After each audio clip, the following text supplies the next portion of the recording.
बस दोस्तों, हम लोग का ये नेक्स्ट वीडियो आ चुका है, दैट इज़ 10th वीडियो।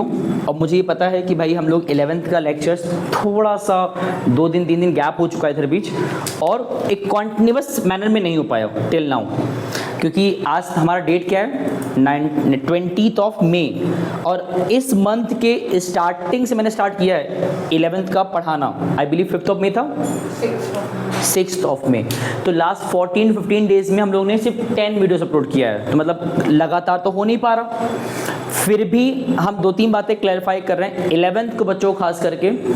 कभी ऐसा होता है कि किसी दिन अपलोड ना कर पाएँ तो इट्स बेटर वो बच्चे जो पीछे का अपलोड है उसको एक बार देख लो रिवीजन के तौर पे, और जो यहाँ सामने बैठे हो तो तुम लोग के लिए बेनिफिट क्या है कि अगर कभी तुम्हारा क्लास इन केस नहीं चल पाए तो इसका मतलब तुम्हें जो बाकी सब्जेक्ट हमारे हैं economics and business so on, statistics and micro, उस पर ध्यान देना है। क्योंकि अकाउंटेंसी तुम 30 डेज लगातार तो पढ़ोगे नहीं, ये फैक्ट है। तो कभी कभी हम अकाउंटेंसी क्लास नहीं भी रख सकते हैं, तो इसके लिए बहुत परेशान नहीं होना है। और वो ऐसा तभी होगा जब कोई चैप्टर तो एंड अप हो चुका हो या फिर कोई दूसरा शुरू हुआ भी हो, तो इतना चलता है। लास्ट क्लास हम लोग ने बात किया था किस पे, याद है? चैप्टर नाम क्या था हमारा? Accounting principles. और मुझे अच्छे से याद है कि इसका जो लास्ट वीडियो था दैट इज 9th वाला, 9th लेक्चर, मतलब वहाँ हम लोग ने क्लोज टू 53 या 54 मिनट के आसपास में पढ़े थे, जो थोड़ा ज़्यादा हो गया था, जहाँ मैंने इस चैप्टर के मैक्सिमम जो बेसिक्स होते हैं उस पे पहले बात किया था कि हम क्यों अकाउंटिंग में प्रिंसिपल्स को पढ़ रहे हैं। अकाउंटिंग इंट्रोडक्शन पढ़े हो चैप्टर 1 में, अकाउंटिंग टर्म्स पढ़े हो, अब क्या पढ़ रहे हो? अकाउंटिंग। ये भी थ्योरी का ही हमारा पार्ट है, लेकिन इस चैप्टर में खास क्या है पता है? यहाँ पे तुम उन प्रिंसिपल पे बात कर रहे हो जो हमें हेल्प करता है अकाउंटिंग को करने में। बिना इन प्रिंसिपल्स को फॉलो किए अगर अकाउंटिंग करोगे तो मान के चलो ऐसे अकाउंटिंग डेटा उतना अफेक्टिव, उतना रिलायबल, उतना अंडरस्टैंडेबल एंड कंपेरेबल नहीं होता। इन शॉर्ट अकाउंटिंग प्रिंसिपल हमारे डेटा को और ज़्यादा क्या करता है? बेटर बनाता है। एक तरीके से जहाँ पे नियम कायदे होते हैं, जहाँ पे यूनिफॉर्मिटी आ जाता है, जहाँ पे तुम एक स्ट्रक्चर्ड वे में काम करते हो लाइक अकाउंटिंग, तो उस सिचुएशन में उस चीज़ का वैल्यू बढ़ जाता है। लोग तुम्हारे उन डेटा पे भरोसा करते हैं, उसको गलत नहीं मानते हैं, ठीक है? तो इसीलिए हम लोग इसको शुरू किया लास्ट टाइम। और मैंने सिंपली तो ये बात कहा था लास्ट टाइम कि ये चैप्टर टोटली बेस्ड है, हमें सिर्फ और सिर्फ क्या पढ़ना है इस पूरे चैप्टर में? प्रिंसिपल्स। कि कितने प्रिंसिपल्स हैं बुक के कॉन्टेक्स्ट में देखोगे ना, 13 to 14 प्रिंसिपल नियर बाई है, कहीं कहीं 14-15 भी हो सकता है, डजेंट मैटर, अप्रॉक्सीमेट 13 के आसपास हैं, जो कि बटे हुए हैं 2 कैटेगरीज में। हम लोग आज सीधा बात करेंगे प्रिंसिपल्स पे ही, जो मैंने लास्ट टाइम कहा भी था। हालांकि मैंने लास्ट टाइम पे 5 प्रिंसिपल बताया भी था एक अंडरस्टैंडिंग लेवल पे। आज हम लोग उन 5 को दोबारा पढ़ेंगे एंड चीज़ों को और आगे लेके चलेंगे, ठीक? सारे प्रिंसिपल हमारे किस पे बेस्ड हैं? पहला कन्वेंशन पे, एंड दूसरा, या चलो यहाँ लिखो कॉन्सेप्ट। पहला कॉन्सेप्ट पे एंड सेकंड वन कन्वेंशंस पे। अब आगे कुछ भी बताने से पहले हम तुम सब के लिए एक बहुत इंपॉर्टेंट बात बताना चाहते हैं, जो देख रहे हैं उनके लिए खास करके। 10th को देखने से पहले 9th किसी कीमत पे देख के आना, जो देख रहे हैं। इफ 9th नहीं देखी हो तो वापस जाओ पहले। 9th में जितनी बातें मैंने कहा उसको सुन कर आओ। जो यहाँ बच्चे बैठे हैं वो सब सुने हुए हैं, तो मुझे उनसे कोई दिक्कत नहीं है। हालांकि 9th अगर नहीं भी देखोगे तो भी क्लियर तो होगा, बट डायरेक्ट प्रिंसिपल जान पाओगे सिर्फ, उसके बेसिक्स को, उसके बैकग्राउंड को कभी समझ नहीं पाओगे कि चल क्या रहा है, इसमें है कैसे क्या। तो इट्स बेटर चीज़ों को समझो एकदम फ्रॉम द बिगिनिंग। तो हम लोग लास्ट टाइम डिस्कस तो बहुत किए थे अबाउट प्रिंसिपल में क्या पढ़ने वाले हैं, है ना? आज स्टार्ट करते हैं डायरेक्ट प्रिंसिपल से। तो अगर बात करें कॉन्सेप्ट में, तो इसमें हम उन प्रिंसिपल्स की बात करेंगे जो हमने एक तरह से क्या किया हुआ है? अज्यूम्ड किया हुआ है ना। मतलब वो प्रिंसिपल्स जो हमें एक तरीके से मान के चलना होता है बिजनेस के अंदर। मतलब इन अजम्पशंस को तुम जब अज्यूम करके चलोगे ना अपने बिजनेस के फंक्शनिंग को करने के दौरान, तो हमारे बिजनेस का जो कंडीशन है, इंफॉर्मेशन है, अकाउंटिंग डेटा है, वो मोर इफेक्टिव होता है। तो हम लोगों ने 5 प्रिंसिपल लिखे थे लास्ट टाइम, है ना? उनके नाम क्या कहते हैं? पहला क्या है? इसमें कोई सीक्वेंस नहीं है, ऊपर नीचे कर सकते हो। तो हमारा फर्स्ट क्या था? Going concerned concept. 5 हम लोग लास्ट टाइम पढ़े थे, आज इसको दोबारा हम रिकॉल करवा रहे तुम लोग के लिए बहुत सिग्निफिकेंट एंड शॉर्ट मैनर में, कि एटलीस्ट अब इसको याद रखो। देखो नाम से भी क्लियर है, ये ऐसा कोई प्रिंसिपल नहीं जिसको तुम अगर ना मानो तो काम ही नहीं चलेगा। अजम्पशन है, मान लिए तो बेटर है, नहीं माने तो भी ठीक है, तुम्हारी मर्जी, but always it's better to accept it. क्योंकि जिसने बातें हम लोग बताया हुआ प्रिंसिपल के तौर पे, वो लोग अपने एक्सपीरियंस, अपने कह सकते हो बिहेवियरल पैटर्न को देख करके बिजनेस में अप्लाई करके समझे हैं कि जिन लोगों ने इस पे काम किया है, ऐसे बिजनेसेस का ग्रोथ हमने हमेशा देखा है। तो लिखा क्या है, पढ़ो जाओ। गोइंग कंसर्न्ड क्या होता है? मतलब एक ऐसा अप्रोच जहां पे कहा जा रहा है कि हमें अपने बिजनेस को एज लॉन्ग एज पॉसिबल हमको उसको लेके चलना चाहिए, और गोइंग कंसर्न कॉन्सेप्ट पे रहना चाहिए। मतलब अ बिजनेस शुड रन, या you can say operate, business should operate for, you can say indefinite time period. ये क्या होता है? मतलब जिसका कोई टाइम फिक्स ना हो। यूं समझ लो कि बिजनेस करोगे बट विथ, यूं समझ लो कि मतलब होता है बिजनेस का जो लाइफ साइकिल है, लाइफ स्पैन कह सकते हो, विथ लाइफ स्पैन इनडेफिनिट या इनफिनाइट कह सकते हो, या नेवर एंडिंग, और you can say business will run for,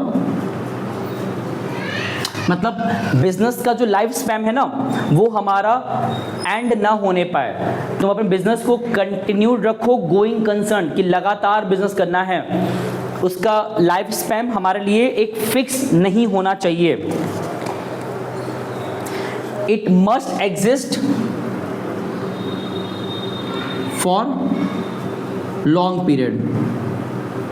ऐसा ना हो कि तुमने कोई बिजनेस किया और उस बिजनेस को करते वक्त तुमने डिसाइड किया कि भाई आज बिजनेस कर रहे हैं and after 1 year, after 1 month इसको बंद कर देंगे। ऐसा ना होने पाए। बिजनेस अगर करो लंबा करो, it can go 10 year, 100 years या whatsoever. Business must be open with the motive of it will run for ever, जब तक चला सकते हो, अनलेस 2 सिचुएशन ना आ जाए। कभी लॉस हो रहा है, लगातार प्रॉफिट नहीं कमा पा रहे हो, या तुम्हारे बिजनेस में अब कोर्ट ने ऑर्डर दे दिया बिजनेस को बंद करने के लिए, या गवर्नमेंट ने सैंक्शन लगा दिया, या कोई इलीगल एक्टिविटीज हुआ, तो ऐसे केस में बिजनेस बंद किया जा सकता है। अदरवाइज बिजनेस का नेचर होना चाहिए कैसा, कि it must be last for ever, unless कोई अनसर्टेनिटीज ना आ जाए।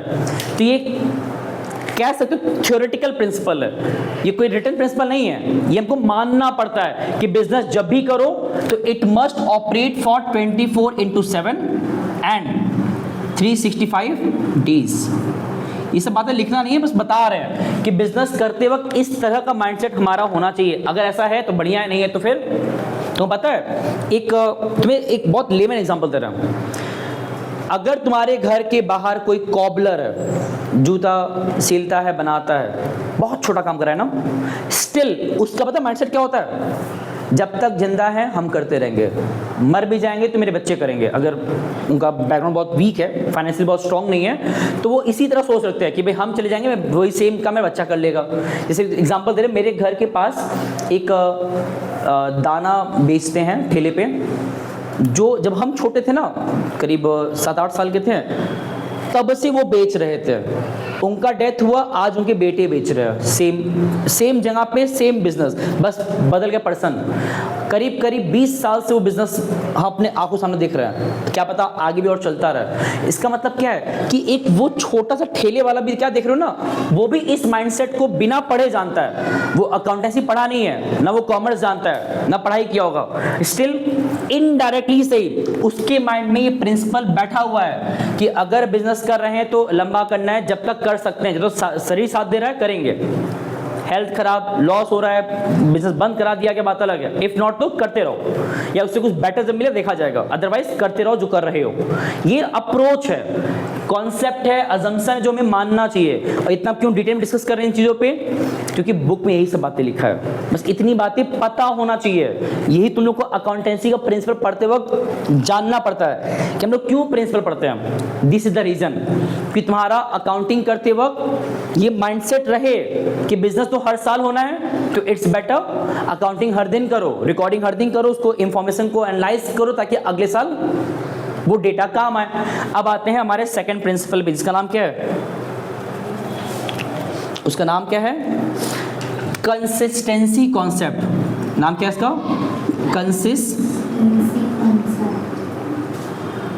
अब भाई इस प्रिंसिपल से हमें क्या सीख मिलता है, देखो वर्ड पढ़ो पहले, क्या लिखा है पे, what is consistency, you can say uniformity, uniformity या इक्वलिटी, मतलब हमारे way of accounting, you can say way of,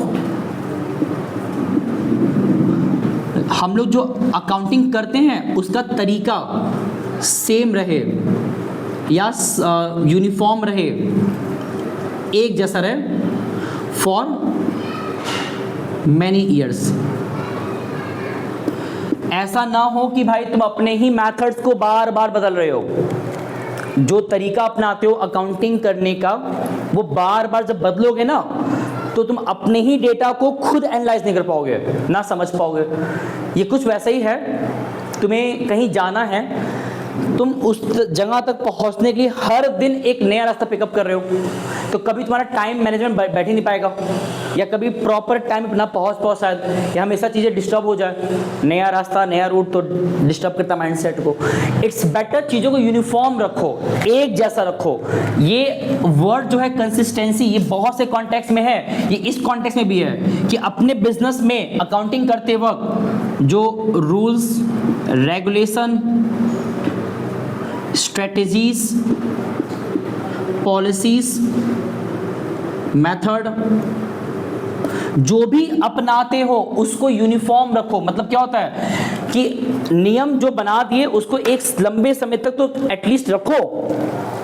अगर इमेजिन करो एक कंपनी है, वहां पे नियम बार बार और बहुत फ्रिक्वेंटली बदल रहा है, तो वहां पे कोई रहना चाहेगा फिर?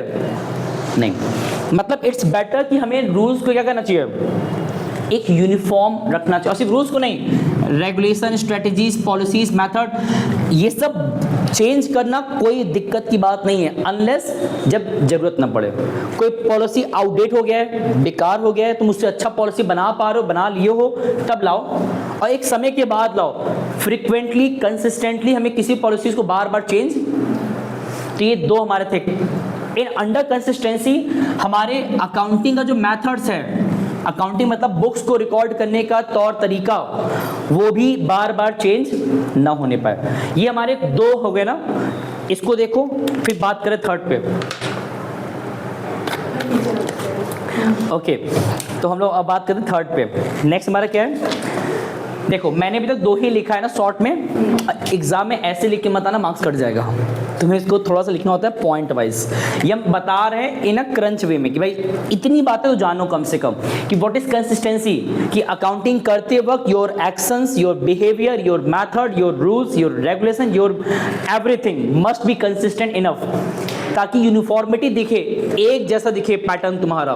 तुम बार बार फ्लक्चुएशन करोगे तो लोग तुम पे ही भरोसा नहीं करते, डेटा अपने आप में रेलिवेंट, रिलायबल नहीं लगता, या भरोसेमंद नहीं होता, अंडरस्टैंडेबल नहीं, कंपेरेबल नहीं होता फिर। But if the data is consistent enough in all due respect, तो reliable, relevant, understandable and comparable सब रहता है। ठीक। तो ये दोनों हमारे थ्योरेटिकल प्रिंसिपल्स हैं जो मैं बताता है कि ये काम करोगे तो बेटर होता है हमारे पूरे अकाउंटिंग रिकॉर्ड्स के लेवल पे। अब आते हैं थर्ड, उसका नाम क्या है? Accrual concept. अब ये क्या वाला है, इसमें क्या होता है? यहाँ पे तुमने एक नया वर्ड सीखा। अब सोच लो कि तुम लोग अकाउंटिंग टर्म अभी पढ़ के आए हो ना, जहाँ हमने कितने टर्म पढ़े थे? 30 मतलब बुक के लेवल पे, और भी पढ़ा सकते हैं बट 30 चलो मान लेते हैं फॉर वाइल। अब सुनो, उस 30 में एक और जोड़ लो। आज क्या लिखा है?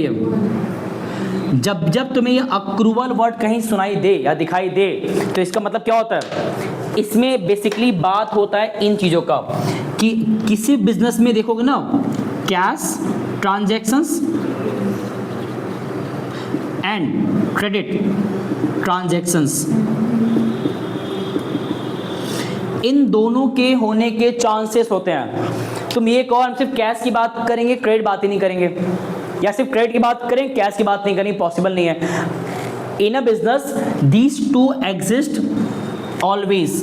तो as per this principle we should record both of them, we should record both of. मतलब हमें अपने बिजनेस में ओनली कैश या ओनली क्रेडिट पे बात नहीं करना चाहिए। What is credit? ये भी याद रखो, ये भी हमारा अकाउंटिंग वर्ड है, कोई बहुत टेक्निकल वर्ड नहीं है, बस याद रखो। What is credit? क्या होता है? Credit means you can say उधार इन हिंदी, और उसको क्या बोल सकते हो कि व्हेन वी ऑब्लाइज टू पे someone amount after a while, एक समय के बाद हमको अमाउंट देना कंपल्सरी है किसी को, हमने किसी से उधार लिया है, दैट इज क्रेडिट। अब बिजनेस में credit and cash both types के ट्रांजैक्शन होते रहते हैं। तुम सामान खुद उधार पे बेच रहे हो या कैश में बेच रहे हो, तुम खुद उधार पे ले रहे हो या कैश में सामान ले रहे हो, जो भी, तो ये दोनों होते रहते हैं। तो as per accrual we should record both of them. पता है क्यों ऐसा? इसीलिए होता है टू गेट द, इसका जो रीजन है, रीजन पता है क्या है? To get the complete information of the business. बस इतनी सी बात है। कहीं कहीं तुम पढ़ोगे ये लिखा होता है कि भाई अपने फर्म का प्रॉफिट लॉस जान पाना, ट्रू वाला लिखा होता है बैलेंस शीट के अकॉर्डिंग हमारे फर्म का फाइनेंशियल पोजीशन जान पाना, ये भी एक रीजन हो सकता है। ओके बेटा, सॉरी फॉर इनकन्वीनियंस, थोड़ा सा क्या वो एक काम आ गया था। वापस यहाँ पे आते हैं। What is accrual concept? A situation when we record both cash and credit, we never ignore any one of them. और ऐसा क्यों करते हैं? एक ही इन्फॉर्म, इसका मेन रीजन है just to get the complete information of our business. Business में ये दोनों हो रहा है ना, सिर्फ कैश की बात करोगे, उधार की बात नहीं करोगे ना, तो your data will be less relevant and less reliable and it will not reveal your actual profit and your actual financial position. ये सब तुम जान पाते हो कब? जब हम क्या करते हैं, बोथ को रेस्पेक्ट करते हैं, बोथ को रिकॉर्ड में लाते हैं। कैसे रिकॉर्ड में लाते हैं? मान लो तुमने बेचा कैश में तो पैसा आई, क्या कोई दिक्कत नहीं है। बट मान लो पैसा नहीं आया, you have sold goods to someone and the person जिसको तुमने बेचा है वो तुम्हें पे नहीं कर रहा, वो कह रहा है कि भाई he will pay you in the near future. तो ठीक है, अगर फ्यूचर में पे करेगा दैट मीन्स हमने उसको बेचा उधार पे है। तो जब तक वो पे नहीं कर देगा, हम लोग पता है क्या करते हैं? उस पर्सन के नाम को अपने बुक्स के रिकॉर्ड में लाते हैं एज अ डेप्टर के तौर पे। ये वर्ड याद है, पढ़ा ना, डेप्टर। तो ये डेप्टर वर्ड क्यों लाते हो? इसीलिए कि वो हमको बताए, वो नाम हमको बार बार याद दिलाए that we have sold the goods on the credit. Simple, clear है ना? चलो ये 3 हो गया ना। अब एक छोटा सा जानकारी बेटा, हम आज तुम लोग का इस लेक्चर को थोड़ा लंबा नहीं रखते हैं, छोटा रखते हैं। आज 3 ही पढ़ लेते हैं बिकॉज कोई जल्दीबाजी नहीं है। इसके अलावा जितने प्रिंसिपल रह गए हैं उसको हम ब्रेक करेंगे 2 पार्ट्स में। आज 3 पढ़ते हैं और आई बिलीव इसके बाद हमारे पास कितने बचे हैं? Near by 11। उन 11 प्रिंसिपल्स को हम पढ़ेंगे 2 क्लासेस में। अभी तक मैंने इसका एक लेक्चर लिया हुआ इसके पीछे 9th वाला, आज ये 10th है। और मैंने इन 10th में भी आज 3 बात किया प्रॉपर वे में। कल जब मिलेंगे तो उस 11 में से कम 5 to 6 पढ़ेंगे कल। और रिमेनिंग पढ़ेंगे कल के बाद। चैप्टर तब एंड अप होगा और उसके बाद में मूव करेंगे एक और लास्ट थ्योरी पे। आने वाले संडे 24 ऑफ मई, संडे के पहले टिल 23 तक हम लोग कंप्लीट थ्योरी एंड अप कर चुके होंगे। सिर्फ ये नहीं, इसके बाद एक थ्योरी और भी है, accounting basis and accounting process. तो टिल 24 तक as a whole total theory part end up हो चुका होगा। एंड फ्रॉम मंडे ऑनवर्ड्स, मतलब 26 से हम लोग क्या करेंगे, नहीं 25 ऑफ मई से हम लोग स्टार्ट करेंगे न्यूमेरिकल कॉन्सेप्ट। बट वहाँ पहुँचेंगे, पहले अगले 3 दिन का जो जर्नी है उसको तय करना है। बट उसके पहले जितना डिस्कस किए उसको रिवाइज करो, इसको लिखो, पढ़ो और बार बार देखो, बुक से रीड करो जानबूझ करके, बिकॉज यहाँ हम शॉर्ट बता रहे हैं, वहाँ ज़्यादा एलैबोरेटेड वे में दिया हुआ है। ठीक है, बुक नहीं है तो मेरे पास इन सारे चैप्टर्स के न्यू बुक का PDF भी है, मुझसे मांगो दे देंगे हम। मेरा कॉन्टैक्ट नंबर देखोगे ना, हमेशा वीडियो के डिस्क्रिप्शन में लिखा होता है, वहाँ से ले सकते हो। और एक बात, क्या बात था भूल गए अरे यार याद नहीं आया, याद आ गया। ये था ना, देखो बेटा हम अपलोड करते हैं 12th का भी, इसमें कभी ध्यान दियोगे तो उसमें क्या होता है कि ऊपर नीचे हो जाता है 11th का, तो प्लेलिस्ट में जा कर के देखा करो कि उसमें कैसे हमारा 11th का क्या है। ठीक है, ढंग से पढ़ो, जहाँ दिक्कत पूछो और अपनी सारी जो डाउट्स हैं, जो भी तुम्हारे माइंड में कंसर्न बैठता है क्वेश्चन पढ़ते वक्त या रीड करते वक्त, उसको लिख कर रखो। एंड अगर जो यहाँ देख रहे हैं वो बताए कमेंट में, उसको डिस्कस करें क्लास में, और जो तुम बैठे हो बुक से पढ़ा करो। ठीक है, चलो इतना उतार लो एंड कल मिलते हैं नेक्स्ट वीडियो में। बाकी हमारा 3 दिन का जो टाइट शेड्यूल है, अगले 2 दिन में इस थ्योरी पार्ट एंड अप करना है, प्रिंसिपल्स को प्रॉपरली, एंड लास्ट में क्या करना है, फिर चैप्टर 4 करना है, ताकि मंडे स्ट्रिक्टली में शुरू क्या कर सकते हैं, न्यूमेरिकल्स। ठीक है, चलो बेटा इसको ढंग से पढ़ो, बाकी मिलते हैं नेक्स्ट वीडियो में। ओके, धन्यवाद, थैंक यू।